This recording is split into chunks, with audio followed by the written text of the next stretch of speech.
Hey guys, how y'all doing today? My name is Franchise Fanatic, and welcome back to Harry Potter Month. And for you guys is Harry Potter and the Goblet of Fire, Year 4, Harry Potter 4, my official review. So, I'm not in front of my setup because my camera pooped out. Yes, I got a new camera, however, I think the problem is the SD card, so I had to order a new SD card, and my my old SD card broke, so the whole freaking mess. So you're not going to be seeing any of me in front of my any of my backgrounds until I get this in a few days. So sorry about this. You're going to be seeing Lego Harry Potter gameplay, so again, I don't want this to happen either, but at least you're watching something. So again, here's my review of Harry Potter and the Goblet of Fire. So this is directed by Mike Newell.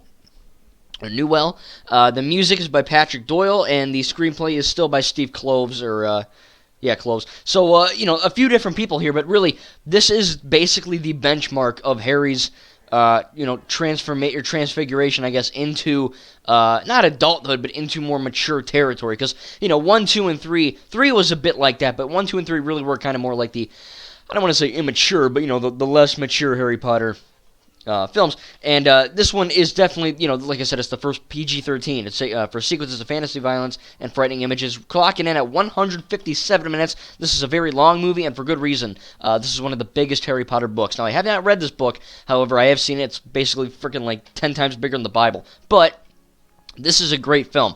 At the top of my head, there's not really it's like Prisoner of Azkaban. In all these movies, really, there's not too much to talk about. I think Mike Newell does a great job directing. Nothing crazy like Alfonso did. Alfonso was probably the most unique director. But Mike does a good job. There's nothing bad about it. There's nothing extraordinary about it, but it's just, it's good enough. I think the writing is still great. The acting is still fantastic.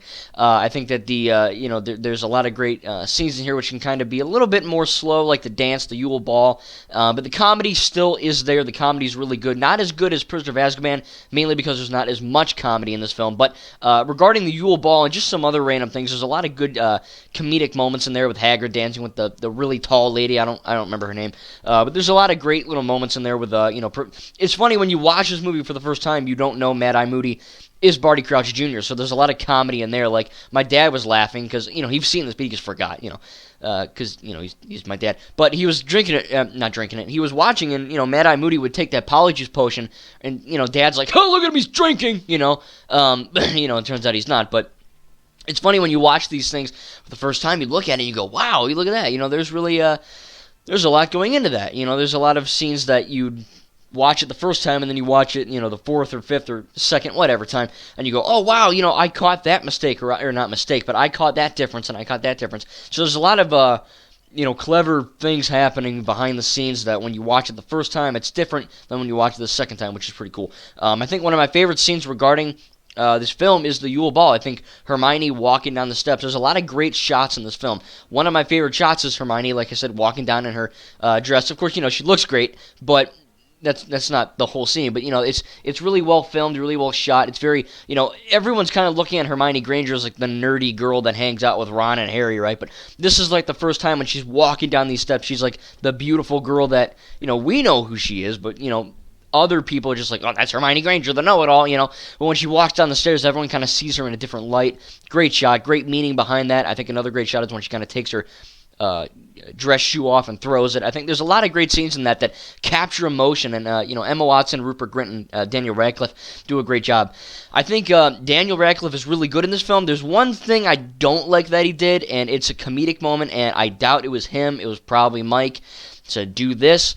It's not completely out of character, so I don't have a massive problem with it, but this is probably a nitpick, but it's where Hagrid is, I think, like giving a flower or kissing that tall lady in the woods or something where they meet the dragons and the Hungarian Hortail and all that, and Harry kind of, he's under the invisibility cloak, and he kind of sticks his tongue out, he goes, bleh, he sticks his tongue out. It was funny, it's just, I don't know, for being, like I said, the fourth movie where everything is so serious, you know what I mean? This is the darkest movie yet, and Harry's over there sticking his tongue out. It's like, dude, come on, you hit puberty already, come on. Girls aren't gross anymore, it's kind of weird. It was funny, but I don't know, I just found it kind of weird.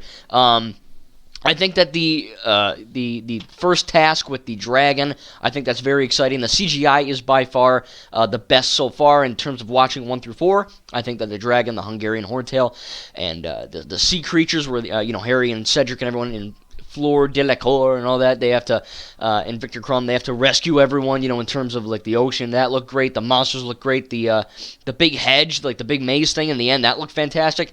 My only other complaint, really, would be not too much happens in this movie. And you're probably thinking, well, franchise, there's the big battle in the end. Yeah. But that's just the big battle in the end. You know what I mean? Like, you're not going through this movie going, okay, that happens and that happens, and there's only like one or two major things that happen, really, because the majority of this film is the Triwizard Tournament. There's that whole controversy on, did Harry put it in, did he not? Dumbledore asked calmly, Harry! That thing. But really, going forward, there's not too much of, I don't know how to word it. There's not too much going on, but there is, you know what I mean? Because the majority of this film really is just the three kind of, trials, the dragons, the underwater scene, and then the big, hedge maze thing. And then, of course, that all leads up to Harry fighting Voldemort, the rebirth of Voldemort, played by Ralph Fiennes, however the fudge you say his name. The guy that is playing in the new Kingsman movie. He also played Alfred Pennyworth in the Lego Batman movie, and he's probably in some other things too, but he's mainly known for, I think, Voldemort, and apparently Voldemort, whatever the J.K. Rowling wants to do. But yeah, I mean, like I said, that would be my only real complaint. Harry sticking his tongue out is a nitpick, so I'm not going to count that. But really, my only... it's hard to give this a negative, too, because this is the movie. This is like the plot. It's like, why am I giving a negative toward the plot? It just seems kind of strange that, not too much happens in terms of the overall overarching story, until the end, And I get it, starting Half-Blood Prince, then they start looking for the Horcruxes and all that. So really, this is kind of the beginning steps of that. But I do think that, they do a good job of capturing these school events. Because really, it feels like you're watching sports. Just, with wizards and spells and, flying broomsticks and all that crap. It really does feel like that. And I think Mike did a good job of capturing that. It doesn't feel staged. It feels like these kids and these teenagers and these teachers and professors, they're actually watching and participating in actual events. It looks that good. You know what I mean? For what, 2004, I think? 2006, 2005. I mean, Goblet of Fire looks fantastic, and I think that Mike did a good job with that. I think that it's kind of, I always find it kind of creepy with Harry's in the bath, and he's taking the egg. It's funny how he's like, you want me to open it? And he goes, it's like, ear destroys everyone, and then he goes in the freaking bath, and Moaning Myrtle's there. Hey, if Harry's first date is with a ghost, I mean, I'll take that too. But there's a lot of crazy things going on, right? There's a good mix of humor and darkness. And again, this is the darkest of the Harry Potter films. This, again, is the first PG-13. They're not effing around anymore. Half-Blood Prince is PG. I don't know. My buddy Alan said it should have been PG-13. When I watch that in a few days, I'll let you guys know in my review. Sadly, I don't know if I'll get all these reviews out by the time Harry Potter month or December is over. I might have to carry over into January, which I didn't want to frickin' do, but, life happens. My camera broke. The SD card effed up, so... Again, I apologize for that, so just quick heads up, you might be seeing some of this stuff in January too. But I think the end of this movie is really where it kicks it into full gear. I think having baby Voldemort come back and having Cedric just be killed off, the spare, just Avada Kedavra, and he's just dead. That scene is brilliant because it's not just the death of a random guy, Cedric Diggory's not, oh, Cedric's dead, who gives a crap, It has more deeper meaning than that. That is a symbolic metaphor. Voldemort just killing a dude and giving no time to mourn, no time for a tribute, just bam, you're dead. Suck it, That's it. Get used to it. He's dead. It's over. That gives Harry no chance to mourn. That gives the audience no chance to mourn. That is symbolic of Voldemort. He doesn't F around, and this movie franchise doesn't either. It really is thinking that, oh, you know what? I'm evil. I killed that guy. Deal with it. And it's jacked up, but that's the meaning of that scene. You know what I mean? There's no chance to... Of course, they mourn in the end with the Dumbledore speech, but... That's the meaning behind that. It's a great meaning, or it's a jacked up meaning, but you know what I mean. Going forward, of course, it is sad that Cedric dies, but the end battle between Harry using Expelliarmus and Voldemort using Avada Kedavra, it's a great battle. There's a lot of things in media where, there's a guy on the right and a guy on the left, and they're shooting something at each other, and it comes to a big head in the middle. It's like these beams of energy. That's in every different freaking... It's in Ninjago, it's in Marvel, it's probably in Star Wars somewhere. It's in everything. But this is, I think, really where that big trope came from. It does it really well, this big battle scene. It's not...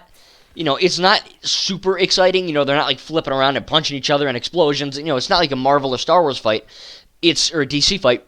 It's a Harry Potter fight, and that doesn't need to be extra crazy. You know what I mean? They're basically just standing there shooting something at each other, and then Harry kind of breaks off and grabs the port key, Triwizard Tournament Cup, and then just goes back to the Hogwarts area. But something about that is really crazy, it's just really fantastic. So again, not much to complain about. I love Harry Potter and the Goblet of Fire. Again, my only complaint would be not much happens regarding the plot, but again, that's the point, you know what I mean? And then, of course, Harry getting kind of grossed out, sticking his tongue out, kind of weird.